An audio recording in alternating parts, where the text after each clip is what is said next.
नमस्कार, मैं हूं श्वेता सिंह और आप देख रहे हैं दस्तक। आज हम आपको वो तमाम तस्वीरें एक एक करके दिखाएंगे जो कि ज्ञानवापी परिसर के सर्वे के तहत रिकॉर्ड की गई हैं और अदालत में पेश की गई हैं। ये मामला अभी अदालत में है, अदालत को निर्णय लेना है, लेकिन ये जो तस्वीरें हैं वो आपके सामने हैं। आप एक एक कर वो सारी तस्वीरें देखिए। सबसे पहले ये जो तस्वीरें हम आपको दिखा रहे हैं ये वजू खाने के भीतर की तस्वीरें हैं। पहली तस्वीर देखिए और अलग अलग एंगल से ये सारी तस्वीरें हैं। ये वर्ल्ड एक्सक्लूसिव है। ये पूरा पानी से लबालब भरा हुआ वजू खाना था। बाद में वहां पर काफी जद्दोजहद के बाद ये देखिए दूसरे एंगल से बेहद करीब, ये तीसरा एंगल जो इस पूरे सर्कमफ्रेंस की तस्वीर आपके सामने रख रहा है। ये एक एक तस्वीर जो है बारीकी से वहां पर ली गई है। ये जो है तस्वीर है वो साफ तौर पर उस दावे को सामने रखती है जहां यह कहा जाता है कि जो शिला है वो बिल्कुल अलग और प्राचीन, और उसके ऊपर का जो ये हिस्सा लगा हुआ है वो बिल्कुल अलग नजर आता है। हालांकि ये जांच का विषय है और इसके लिए आवेदन दिया भी गया है कि क्या सचमुच ये अलग अलग दौर के और सिर्फ चिपकाई हुई चीज है उसके ऊपर, जिस वजह से उसे फव्वारा कहा जा रहा है। तो ये देखिए वजू खाना जिसमें अगर लबालब पानी रहे तो आपको पता ही नहीं चल सकता है, लेकिन उसके बीचों बीच ये कूप, जहां तक पहुंचने के लिए इस सीढ़ी का सहारा लिया गया, क्योंकि यह कहा गया कि हिंदू पक्ष के लोग नहीं उतर सकते थे उसमें, अपने पांव नहीं धर सकते थे उसके भीतर, इसीलिए वो एक सीढ़ी के जरिए यहां तक पहुंचा गया। पूरे पानी को निकाला गया, बाहर से भी भीतर से भी। बहुत ज्यादा गहराई नहीं थी। अब मांग ये की जा रही है कि उसके नीचे भी खुदाई की इजाजत दी जाए, लेकिन इतनी स्पष्ट तस्वीर आप कहीं और नहीं देख सकते हैं। ये अलग अलग एंगल से वजू खाने के ही 6-7 एंगल की तस्वीरें हैं जो एक एक तस्वीर पूरी डिटेल में सामने रखती है चीजों को। और ये देखिए एकदम बिल्कुल क्लोज जाकर भी कैमरा पूरा शूट कर रहा है इसे। तस्वीर क्लोजअप्स भी हैं इसकी। ये आकृति जिसके बारे में कहा जा रहा है कि क्या ये ऊपर से चिपकाया गया है शिला पर, क्योंकि हम शिला इसीलिए कह रहे हैं क्योंकि इसे शिला लिखा है। जो कोर्ट कमिश्नर थे वहां पर, जो कोर्ट की तरफ से नियुक्त किए गए थे, दावा शिवलिंग का है हिंदू पक्ष की तरफ से, और ऊपर की उस आकृति की वजह से मुस्लिम पक्ष की तरफ से कहा जा रहा है कि नहीं ये फव्वारा है। अगली तस्वीर हम आपको दिखाते हैं। वजू खाने की ये तस्वीर आपने देखी है, लेकिन तहखाने की भी तस्वीरें हैं। दूसरी तस्वीर हम तहखाने के एक हिस्से की आपको दिखा रहे हैं। और ये साथ में देखिए शिवलिंग की ओर देखते हुए नंदी, वहां पर पूरा जो ग्रिल है वो लग जाता है। वहां से जब दूरी आप नापते हैं तो 83 फीट की दूरी वजूखाने तक की हो जाती है। वजूखाने जिसके बीचों बीच वो आकृति है जिसे लेकर अब ये पूरा मामला आकर टिका है। ये बिल्कुल जैसे ही जब पहुंचे थे सारे लोग, सुरक्षा कर्मी भी वहां पर, आपको सीआरपीएफ के जवान दिख रहे हैं, जो वकील हैं वो दिख रहे हैं, दोनों पक्ष के लोग वहां पर हैं, और साथ में वो लोग जो पानी खाली करने में लगे हुए थे। आवाजें भी जरा सुनिए, वहां की आवाजें हम आपको सुनाते हैं जो वहां पर चर्चा हो रही थी और जब ये कहा जा रहा था कि उसे खाली किया जाए। लेकिन ये जो दूरी हमने नापी है ना, वहां पर आप पूरा उस बैरिकेडिंग को देखिए और वहां से भीतर तक की 83 फीट की दूरी हो जाती है। नंदी हमेशा अपने आराध्य शिव जी की ओर ताकते रहते हैं, लेकिन यहां पर नंदी जी के सामने वो ग्रिल्स आ जाते हैं, वो बैरिकेड आ जाता है। लेकिन जब सीधाई में ये तस्वीर हम आपको दिखाते हैं तो वहां से सीधा 83 फीट की दूरी नजर आती है। वो हो गया जो काशी विश्वनाथ का परिसर है, जहां पर लोग काशी विश्वनाथ के दर्शन करने के लिए जाते हैं। अब हम जरा आवाजें आपको सुनाते हैं वहां की।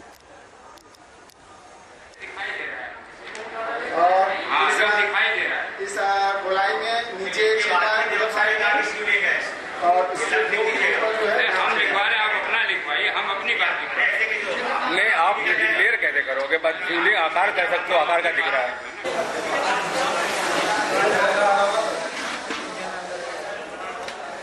उस समय की चर्चा आप सुन सकते हैं। उसे एक टेप लेकर नापा भी जा रहा है, उसकी गहराई कितनी है वो नापा जा रहा है।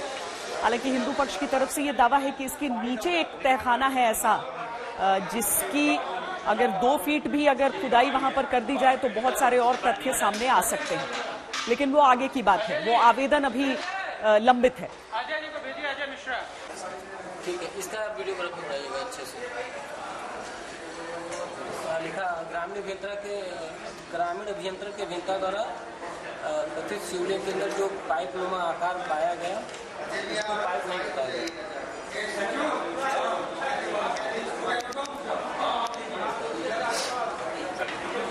नीचे साफ करो, नीचे उतर जाओ, पानी ज्यादा नहीं है। चेक कर लो एक बार पानी। पैर न रखो मित्र, पैर न, अरे पैर मत रखो यार।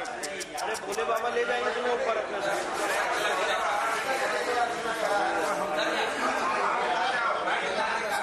उतर के देखो, हाथ पकड़ उतर के देखो। पानी कम उतर जाओ यार। अरे सीढ़ी से पहले नाप लो भाई, पानी ज्यादा नहीं। पहले सीढ़ी से नाप ले, अभी डंडा डाला था वो। जो लोग जो पानी निकाल रहे थे उन्हें थोड़ा संकोच हुआ कि शायद बहुत ज्यादा गहरा हो सकता है, लेकिन उन्हें आश्वस्त किया गया कि नहीं, गहराई नहीं है। तो फव्वारा कह रहे हैं, ये फव्वारा है। कहाँ से फव्वारा है ये? विष्णु जैन की आवाज आप सुन रहे थे। वो तो पब्लिक देखेगी फव्वारा है कि शिवलिंग है। चलिए हम अगली तस्वीर की तरफ बढ़ते हैं। ये तस्वीर की आवाजें आपने सुनी है, लेकिन अगली तस्वीर की तरफ हम बढ़ते हैं, क्योंकि ये सबसे अहम हिस्सा जरूर रहा, लेकिन जब ये सर्वे की शुरुआत हुई थी तो इस कारण नहीं हुई थी। सर्वे की शुरुआत हुई थी ये देखने के लिए कि क्या श्रृंगार गौरी की आराधना की बात जो की जा रही थी उसे लेकर। तो वजू खाने की तस्वीरें अहम है, लेकिन ये देखिए जहां से हम सीधा देखिए कहां तक, 83 फीट तक नंदी जी जो कि काशी विश्वनाथ परिसर में विराजमान है, वो ताक रहे हैं किस ओर? ज्ञानवापी परिसर की ओर, जहां से दूरी वजू खाने की 83 फीट हो जाती है। तो ये दावा पूरी सर्वे से पहले से वहां पर एक स्थानीय तौर पर भी ये चर्चा हमेशा रहती थी कि नंदी किस ओर ताक रहे हैं, उस ओर क्या हो सकता है। लेकिन अब ये अगली तस्वीर देखिए, ये त्रिशूल की आकृतियां हैं। ये बहुत सारी तस्वीरें एक साथ मिलाकर हम आपको दिखा रहे हैं। ये बहुत ज्यादा क्लोजअप है ताकि आपको साफ साफ समझ में आए। ये ऊपर फूलों की आकृतियां हैं, उनके नीचे अलग अलग जगह, और लगभग हर पिलर पर आपको ये त्रिशूल की आकृति वहां पर नजर आ जाएगी। ये सारे पिलर्स हैं, देखिए यहां पर फूलों की श्रृंखला को उकेरा गया है और बीच बीच में ये त्रिशूल हैं। हम अगली तस्वीर अब दिखाते हैं, क्योंकि एक से बढ़कर एक अलग अलग तस्वीरें हैं। ये त्रिशूल की आपने देखा कि किस तरीके से आकृति वहां पर बनी हुई है, और इसके साथ केवल इतना नहीं, हम अगली तस्वीर आपको दिखाते हैं जिसमें और भी आकृतियां आप देखेंगे, और खासकर तहखाने के भीतर की भी तस्वीरें हम आपको थोड़ी देर में दिखाएंगे। लेकिन पहले आप दीवार पर मंदिर जैसी जो कलाकृतियां बनाई गई हैं उन्हें देखिए। पूरी श्रृंखला फूलों की देख रहे हैं, पूरी श्रृंखला यहां पर चल रही है, और उस श्रृंखला के नीचे के हिस्से में ना आप हर जगह त्रिशूल देखेंगे, हर जगह त्रिशूल यहां पर है। मामला अदालत में है, अदालत को निर्णय करना है, लेकिन इन्हीं तस्वीरों के आधार पर करना है। ये सारे वो जो खंबे लगे हुए हैं, खंबे जो बने हुए हैं, बेहद प्राचीन हैं, बाहर से भी दिख जाते हैं। आप अगर काशी विश्वनाथ के दर्शन के लिए भी जाते हैं, वहां से भी आपको दर्शन हो जाते हैं, आप सामने देख सकते हैं। लेकिन ये बिल्कुल क्लोज तस्वीरें, नजदीकी तस्वीरें उन पिलर्स की और बाहरी दीवार की।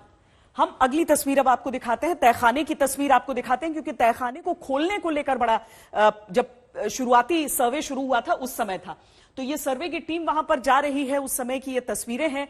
देखिए दीवार जो कितनी पुरानी दीवार है, उससे उस पर क्या क्या उकेरा हुआ है, वो सारी चीजें। वहां टॉर्च जलाने की जरूरत पड़ गई क्योंकि रोशनी उतनी ज्यादा वहां पर थी नहीं। ये स्वान की आकृति मूर्ति बताया जा रहा है। भैरव बाबा हैं तो भैरव बाबा के स्वान, ठीक है। तो ये आप उसकी कलाकृति का हिस्सा देख रहे हैं, लेकिन और भी हैं आकृतियां। आप यहां पर देखिए, पांव नजर आ रहे हैं आपको, एक मूर्ति का पांव का हिस्सा यहां पर आपको दिख रहा है। तो खंडित मूर्तियां हैं, छोटी छोटी अलग अलग टुकड़े टुकड़े में। ये सारी तस्वीरों में आप इन्हें तहखाने के भीतर की ये सारी चीजें, जिन तहखानों पर ताला लगा हुआ था तो कुछ देख नहीं पाया था कोई, लेकिन सारे तहखानों को बाद में खोला गया। हालांकि अभी भी कुछ तहखानों को नहीं खोला गया है जिनकी मांग की जा रही है।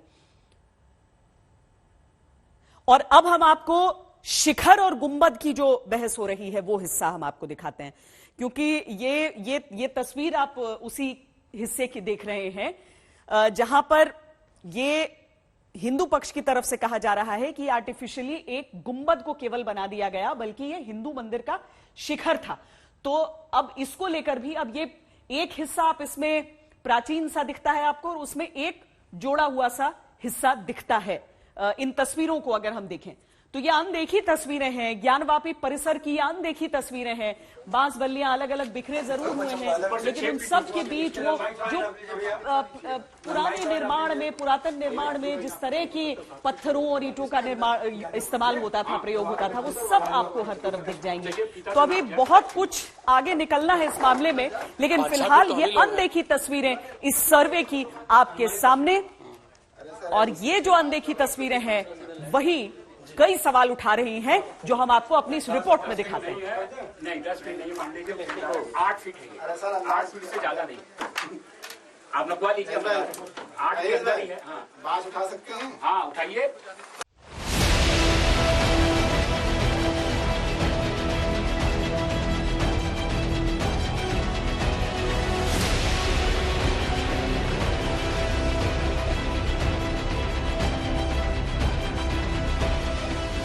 ज्ञानवापी मस्जिद के भीतर जब पहली बार वीडियो कैमरा पहुंचा तो सफेद चूने से पेंट की गई सीढ़ियों पर चलते हुए कोर्ट कमिश्नर एक ऐसी जगह पहुंचे जहां गुंबद के नीचे गुंबद था। मस्जिद के मुख्य 3 गुंबदों के बगल से जब एक छोटे दरवाजे से टीम अंदर पहुंची तो भी उसे गुंबद के नीचे गुंबद मिला। गुंबद के नीचे किसके गुंबद है? गुंबद के ऊपर गुंबद क्यों बनाए गए हैं? क्या किसी छोटे गुंबद को बड़े गुंबद से छिपाया गया है? गुंबद के नीचे मिले गुंबद के बीचों बीच कुछ निशान रिकॉर्ड किए गए हैं। गुंबद के बीच में गहरे निशान किसके हैं? क्या गुंबद के गहरे निशान किसी गाड़ी गई चीज को हटाने से बने हैं? ज्ञानवापी मस्जिद के नीचे 4 तहखानों का दावा किया गया है। इन 4 तहखानों के दरवाजे खुले तो उनके भीतर ऐसा क्या निकला जिससे हिंदू पक्ष बड़ा सबूत होने का दावा कर रहा है? मस्जिद की पश्चिमी दीवार की ओर जाते वक्त सर्वे टीम को मिली 2 कब्र जैसी आकृतियां क्या हैं? मस्जिद के पश्चिम में बनी दीवार और मस्जिद के मौजूद ढांचे में फर्क के बारे में सर्वे टीम को क्या मिला? पत्थर पर की गई नक्काशी, दीवार पर दरवाजे नुमा आकृति को लेकर सर्वे रिपोर्ट में क्या दावा किया गया है? मंदिर और मस्जिद के बीच खड़ी लोहे की दीवार के नीचे जो टूटी हुई मटमैली दीवार है, उस पर अचानक भगवा रंग से रंगे हुए पत्थर दिखते हैं। आखिर वो क्या है? ज्ञानवापी मस्जिद में नमाज पढ़ने के लिए बिछाई गई पट्टियां क्यों हटाई गई थी? इस कदम के पीछे सर्वे रिपोर्ट में क्या लिखा गया है? इन सब सवालों का जवाब अब कुछ ही देर में मिलने वाला है। बस ध्यान से देखते रहिए आज तक।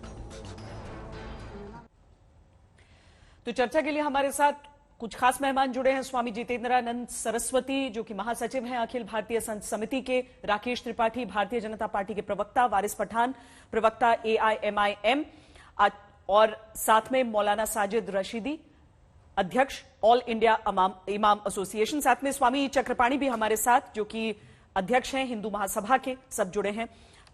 स्वामी चक्रपाणी, पहला प्रश्न आपसे, जो तस्वीरें आप देख रहे हैं महादेव को लेकर इतने दिनों से जो विवरण चल रहा था, जो बातें चल रही थी, और ये तस्वीर जब आप सामने देखते हैं, कहीं पर संशय कुछ रहता है आपको मन में कि इसका कोई दूसरा पक्ष भी हो सकता है? बिल्कुल संशय नहीं था, और शुरू से हमें संशय नहीं था। संशय तो असुद्दीन ओवैसी चाहे कुछ कट्टरपंथियों को संशय था, जो हमारे विश्वेश्वर महादेव के उस मंदिर को, उस शिवलिंग को बार बार फव्वारा कह के देश और दुनिया को और खास तौर से मुस्लिम वर्ग को गुमराह करने का प्रयास कर रहे थे और राजनीतिक रोटियां सेक रहे थे। अब तो उनको पूरे देश से माफी मांगने की आवश्यकता है, या ऐसे कट्टरपंथी जो उसको बार बार वो जो खाना वो कहने का काम कर रहा था, कह रहा था फव्वारा है, उसको या तो चुल्लू पर पानी में डूब जाना चाहिए। देखिए कितनी दुर्भाग्य की बात है। एक तो अन्याय हिंदुओं पे, सनातनियों पे उस समय पे औरंगजेब ने किया और मुगलों ने किया, विदेशी आक्रांताओं ने किया, और उस समय के कुछ इनके दूत अभी भी हैं जो अभी भी अपमान पे अपमान करते जा रहे हैं। आप बताइए, हाथ कंगन को आरसी का, पढ़े लिखे को फारसी का, वहां की दीवारें चीख चीख के कह रही है, वो त्रिशूल चीख चीख के कह रहे हैं कि यहाँ पे कुछ नहीं है। शिवलिंग के ऊपर जो बने हुए अनेचुरल तरीके से लग रहा है कुछ दिन पहले उस पे सीमेंट से अनेचुरल तरीके से बना दिया गया। दुनिया में कहीं भी इस प्रकार से फवारा कोई है तो हमें दिखा दे कि शिवलिंग के आकार पे ऊपर इस तरह कहीं फवारा होता है। तो ये जानबूझ करके देश को गुमराह, ये लड़ाई हिंदू मुस्लिम थी ही नहीं, ये लड़ाई तो भारतीय बनाम देशी आक्रांता की थी। लेकिन असुद्दीन ओवैसी और तमाम कट्टरपंथी लोग इसको हिंदू मुसलमान करने में लगे पड़े हैं और ये जानबूझ करके कंफ्यूज करने का काम कर रहे हैं। तो इन्हें हिंदू की चाहत है, मुस्लिम से अदावत है, इनका धर्म सदियों से तिजारत है। मात्र ये राजनीति कर रहे हैं, मात्र राजनीति करके देश को दंगे करा के आग में झोंकने का काम कर रहे हैं। अभी देवबंद में जिस प्रकार से उलेमा राग रो रहे थे और घड़ियालू आंसू बहा रहे थे, ये क्या मतलब बनता है? पीड़ित हिंदू है, हिंदुओं के मंदिर को तोड़ा गया, हिंदुओं पे अभी भी अत्याचार हो रहा है, हमारे शिवलिंग पे सरकार दिखाई दे रहा है, से अपमान किया जा रहा था। वहां पे हिंदू खुद, लेकिन स्वामी चक्रपाणी, जो निर्णय है वो अदालत से ही आना है। लेकिन वारिस पठान जी, आप क्या कहना चाहेंगे इन तस्वीरों पर?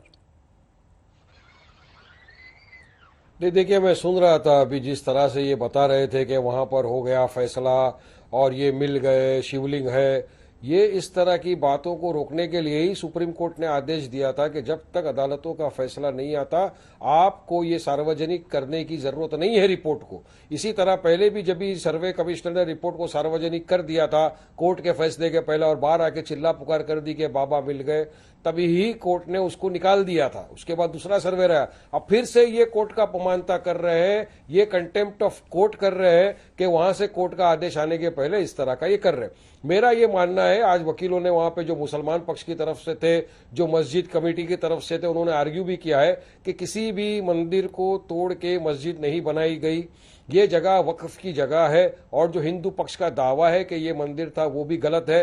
दूसरा, उन्होंने ये भी कहा था, पहले भी आर्ग्यू किया था कि वहां पर जो कुआं है, जो हौज है वजू खाने का, उसके बीच में फंवारा है। और इस तरह की काफी मस्जिदें हिंदुस्तान में है, हिस्टोरिक मॉस्क, वहां कर आप चलेंगे तो मैं आपको दिखा सकता हूं कि जो मस्जिद होती है उसके बीच में एक वजू खाना होता है, उसके बीच में एक होता है फाउंटेन, फंवारा। यही पोजीशन है आगरा के ताजमहल में भी। आप देखिए कितने सारे फाउंटेन लगे हुए हैं वहां पर, मगर इनको हमारे हिंदू भाई बहनों की आस्था के साथ खिलवाड़ करना है। ये चाहते हैं कि उनको वर्गलाए और हिंदुस्तान के अंदर एक एनार्की का और हेट्रेट का माहौल ये क्रिएट करे। इसीलिए नहीं मानते प्लेसेस ऑफ वर्शिप एक्ट को, इसीलिए सुप्रीम कोर्ट के आदेश को फैसला अदालत को लेना डायरेक्शन दिया है। लेकिन नहीं, क्योंकि मैडम 30 सेकंड में अपनी बात कंप्लीट कर दूंगा। आपकी बात में जोड़ रही हूँ सिर्फ वारिस पठान जी, मैं सिर्फ ये पूछ रही हूँ कि हर जगह आपने एक फव्वारा देखा है, पर त्रिशूल के निशान कितने मस्जिद में देखे हैं आपने दीवारों में?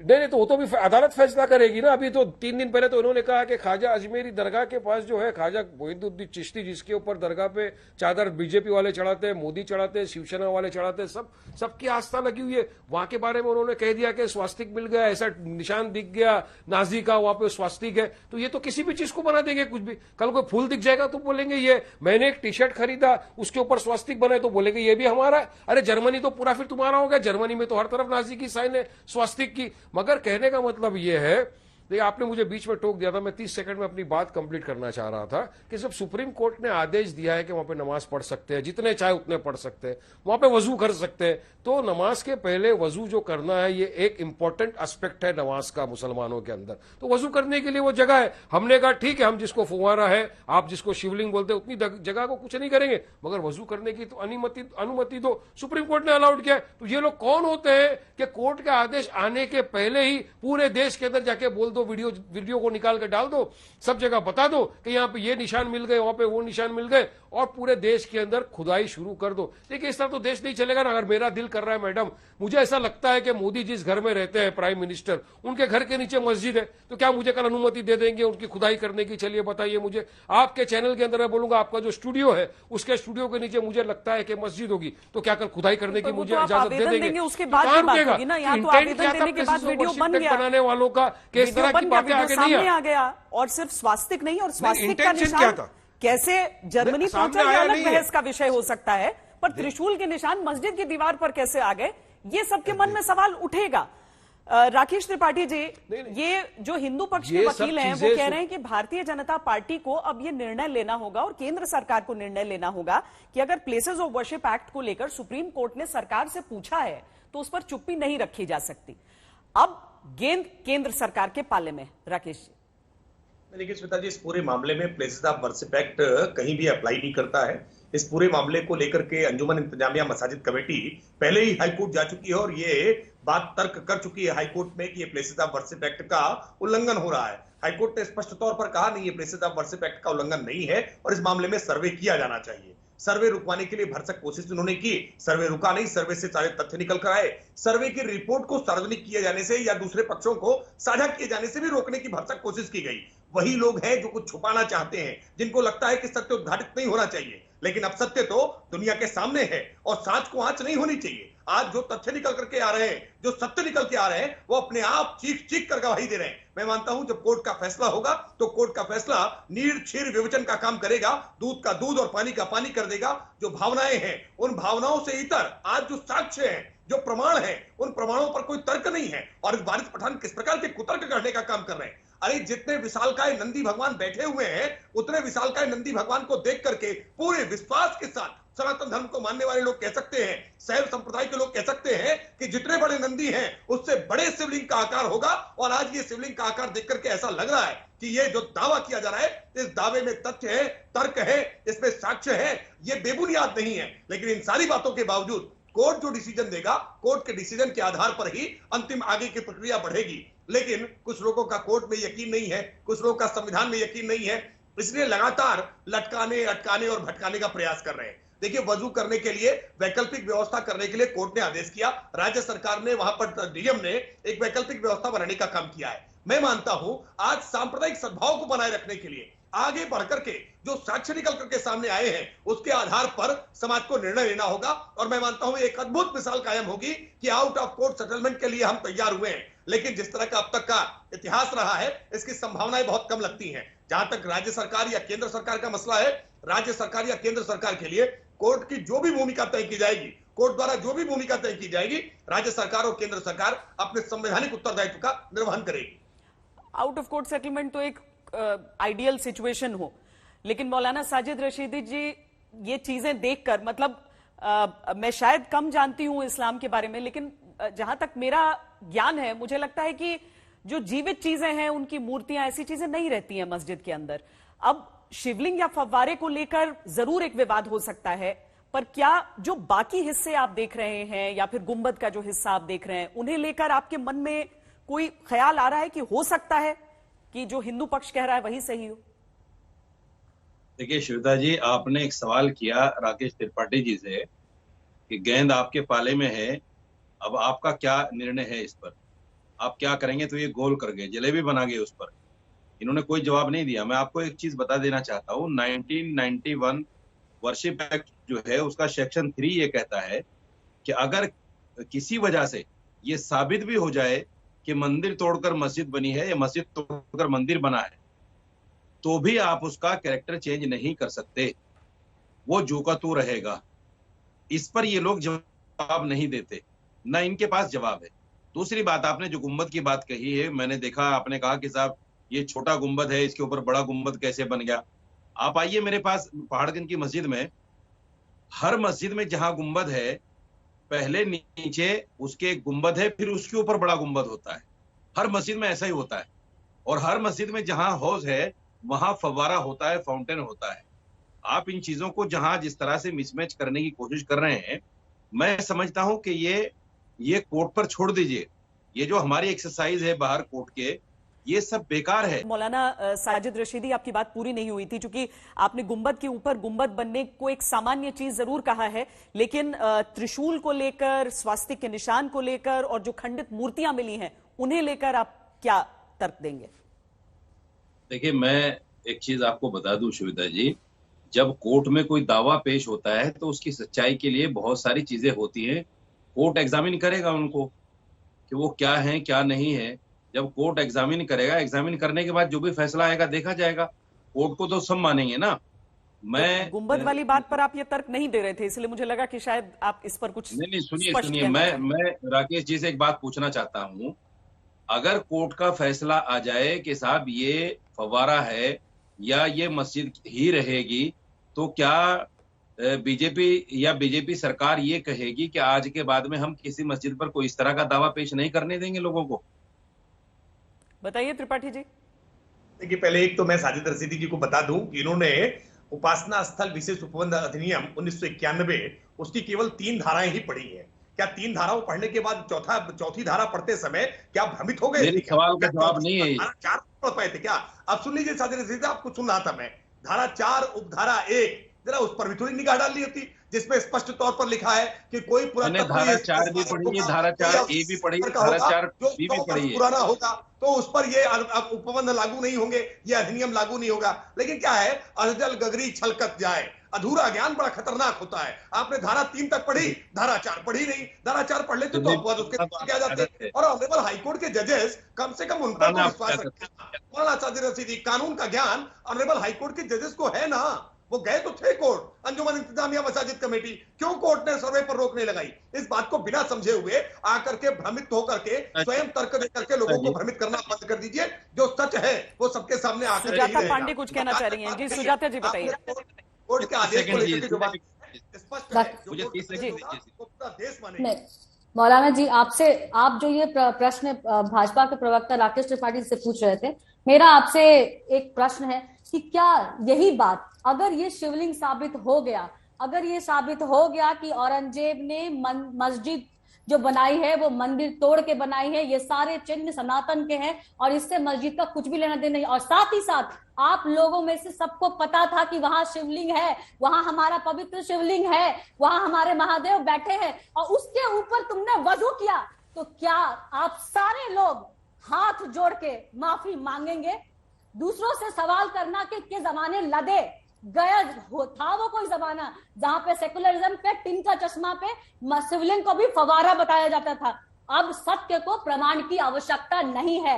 अभी एक अंधा इंसान भी बताएगा उसको कि वो शिवलिंग है, वो फवारा नहीं है। उसके अंदर सैया ठोका गया, उसका चरित्र बदलने की कोशिश की गई, क्योंकि श्वेता जी अगर ये ऐसा नहीं करते तो ये बाहर जाके क्या दिखाते? जब ये बात करते हैं कि यहाँ माइनॉरिटीज को दबाया जा रहा है और इनके मस्जिदों पे को तोड़ने की कोशिश हो रही है, वो ये क्यों नहीं बताते कि इतिहास में कितने मंदिरों को तोड़ा गया, हमारे सारे पवित्र स्थलों को अपवित्र किया गया, हमारे सारे भगवानों के ऊपर वजू किया गया, और आज इस बात को, सत्य को छुपाने के बजाय ये औरंगजेब के वकील बने बैठे हैं। ये जानते हैं कि ये हर तरह से इनका पक्ष जो है कमजोर है। सुजाता जी जवाब ले लेते हैं, क्योंकि आपने प्रश्न पलटकर उनसे पूछा है। मौलाना साहब, यही प्रश्न पलटकर पूछा है आपसे कि अगर इसका उल्टा साबित होता है तब क्या करेंगे आप? मैं जवाब दे रहा हूँ। देखिए, और गोल गोल मत मुझे अच्छा लगा कि इन्होंने मेरा पलट के सवाल मेरे ऊपर कर लिया। मैं सिर्फ ये कहना चाहता हूं, आपका भी जवाब तो प्रश्न से शुरू हुआ था ना, हाँ या ना से नहीं हुआ था, तो उनसे भी पूरा डिटेल में ले लीजिए, फिर आप अगला सवाल पूछ लीजिएगा। जी मैं जवाब दे रहा हूँ। आप मुगल काल पे क्यों जा रहे हैं? अभी कॉरिडोर निकला है जिसमें 286 मंदिरों को तोड़ा गया, 286 शिवलिंगों को खंडित किया गया।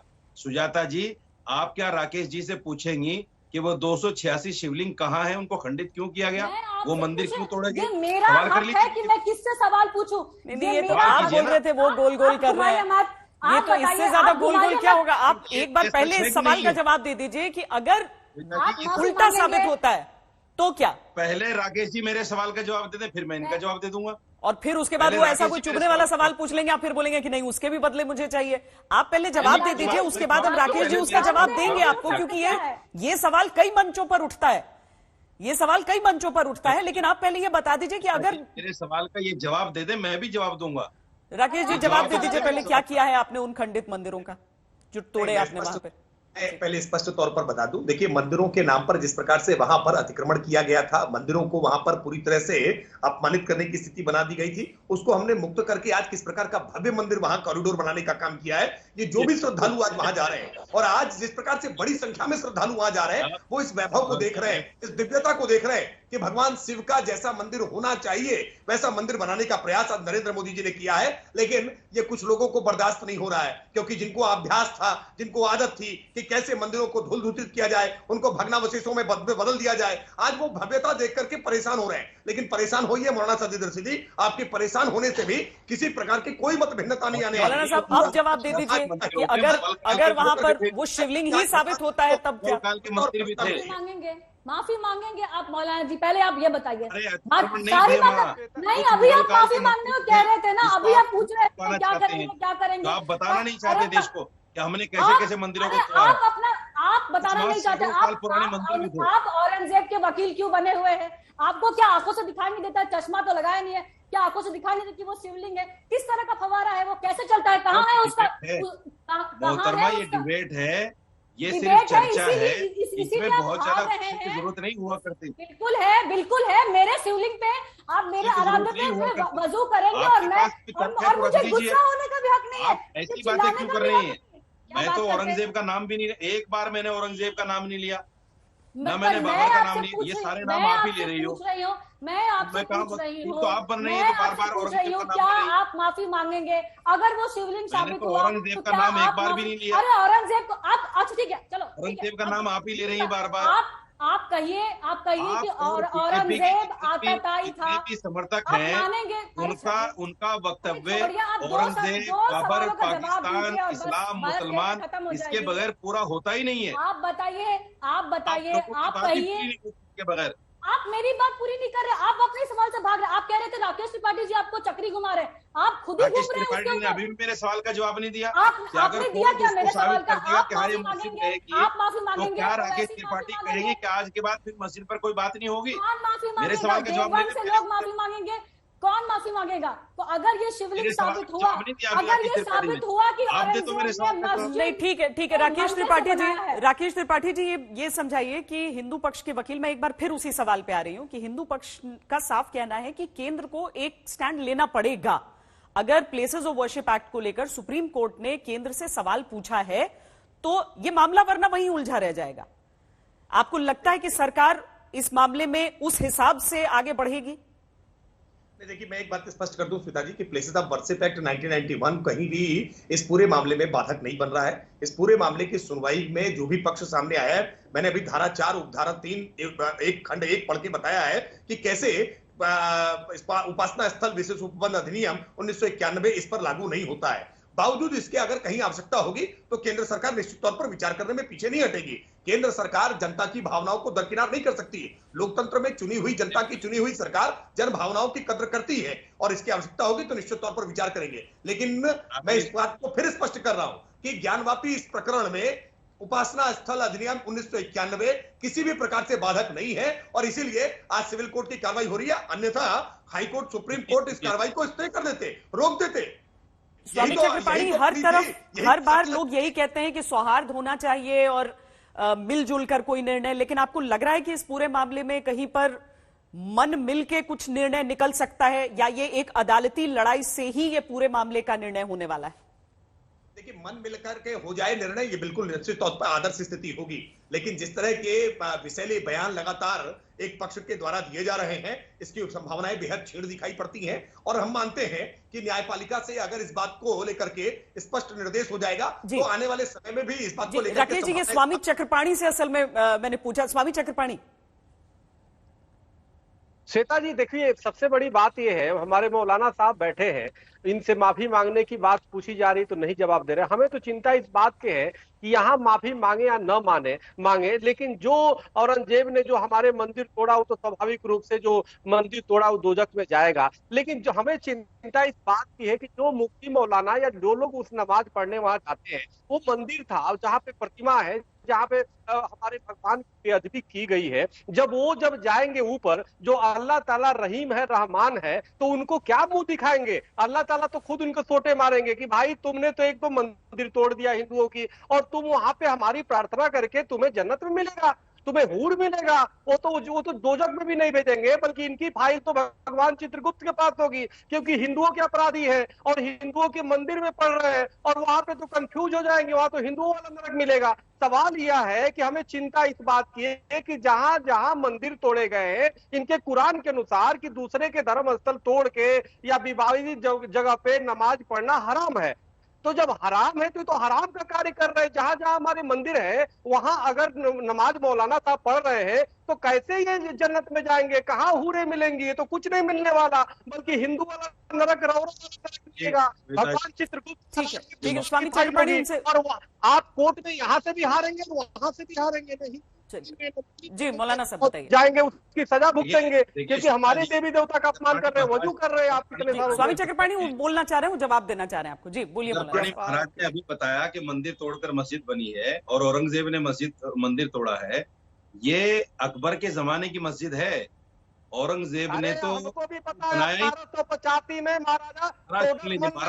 आप समझिए, मुझे भी इतिहास पता है। और सुनिए, 18 मैं आपके बीच में बोला नहीं, सुन लीजिए, मेरे भी तो सुन लीजिए, मैं छोटा भाई हूँ। इतिहास हमने भी पढ़ा है भाई, इतिहास से हमने भी पढ़ा है। स्वामी जी उनको अपना जी यही तो दिक्कत होती है कि छोटे भाई। देखिए जो इतिहास है ना वो सामने हम चला भी रहे हैं वो सारी चीजें, तो जो तथ्य बोल रहा है वो चीजें सामने स्पष्ट भी होती जा रही हैं। मौलाना साहब बताइए।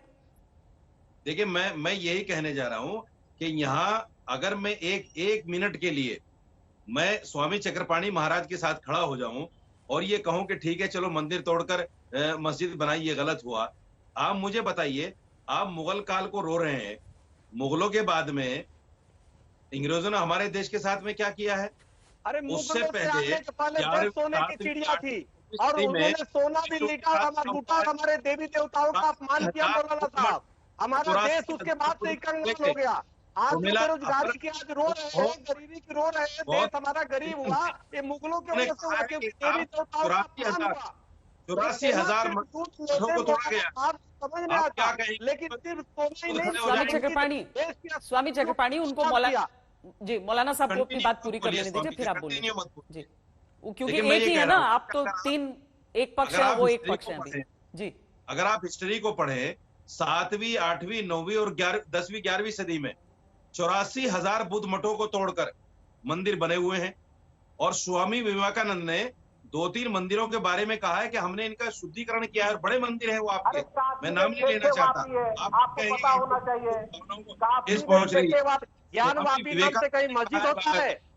काशी में 6 वापी है मौलाना साहब, ज्येष्ठा वापी है, ज्ञान वापी है, करकोटक वापी है, भद्र वापी है, सिद्ध वापी है, शंखचूड़ा वापी है, 6 वापी है।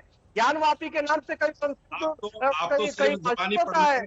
आप बातें कर रहे हैं, का हवाला देकर बता रहा हूँ। अरे हिस्ट्री मुझे भी पता, आपकी बात में बहुत अंतर है। हिंदू बातों की पर मौलाना साहब इस्लाम में क्या लिखा है इसको लेकर कि क्या एक पूजा स्थल को तोड़कर वहां मस्जिद बन सकती है?